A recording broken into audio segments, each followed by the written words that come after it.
So if you're here in the winter time, you won't see it.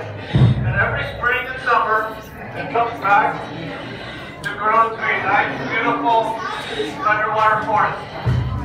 And so keep your eyes out for even out in the bay with our finally sunshine here in Seattle in summertime. We are getting the return of the kelp forest, a very important part of our local habitat along our west coast, supporting many different species of fish, huge biodiversity, and provides a home and shelter to even some mammals like our sea otters that depend on a lot of the animals that live in a kelp forest.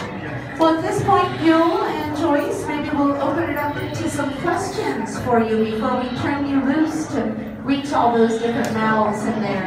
Who has a question for our divers today? Just raise your hand or come on over.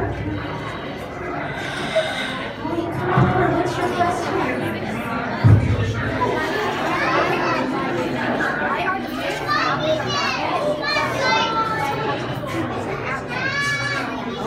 All right, we're wondering about why the fish are crowding around you with that food in the bag. Are you going to take the food out of the bag?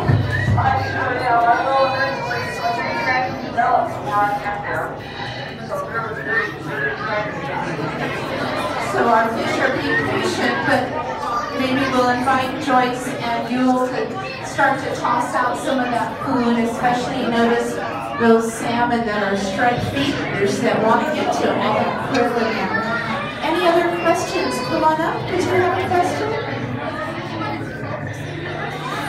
All right, well, sir, if you do have a question, come find me. I'll be hanging out for a few more minutes. Otherwise, thank you for joining us today. And Yule and Joyce, thank you for volunteering your Friday afternoon with us. Thank you. You're very welcome. Oh, another question?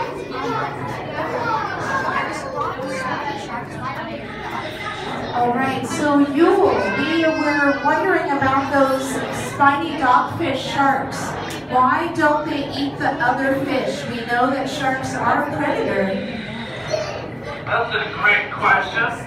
They are predators, they are sharks, but they are very small sharks. A lot of the fish we have in here are too big for them.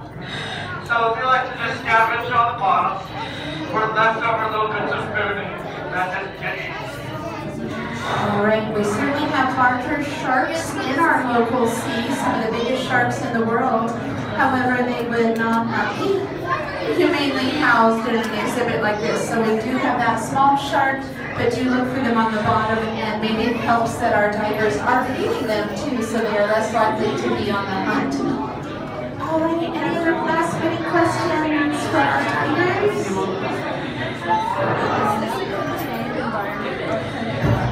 All right, so we are curious about what I mentioned, that water that is here at the aquarium that we see. It is local water. We are an open system with the sea, meaning that we pump in about 5,000 gallons of that seawater below us through big intake pipes.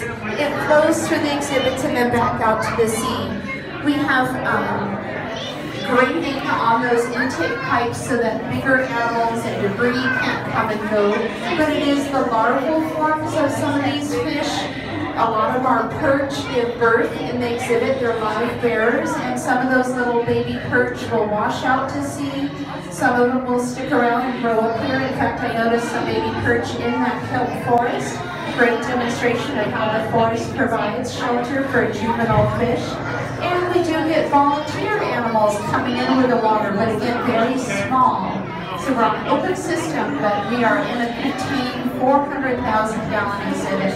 It is open to the natural sunlight, so it's unique in the sense that we have all the energy that a kelp forest needs being open to that sunlight as well.